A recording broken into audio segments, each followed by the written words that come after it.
திணைக்களம் என்பவற்றில் தங்களால் அனுமதியை பெற்றுத்தரும் பட்சத்தில் எமது அனுமதி தொடர்பாக பரிசீலிக்கப்படும் என்பதை தங்களுக்கு அறியத்தது. கொஞ்சம் பொறுங்க, நான் சொன்னா அவங்கள்ட்ட தான் எனக்கு சொல்லி ஓகே.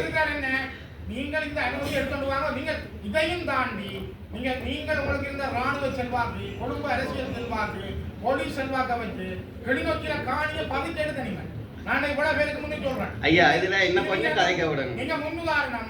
இதை போல இன்னும் பல பேர் கிளிநொச்சியில காணி குடிப்பார்கள். கவனமா இருங்க. முதலீடு சொல்றாங்க, இதை செய்யுங்க. ஐயா, இது 2018ஆம் ஆண்டு எடுத்த மத்திய சுற்றாடல் வனவிலங்கு ஃபாரஸ்ட் டிபார்ட்மெண்ட் மற்ற கரிவர 3 மடத்து இருக்கு.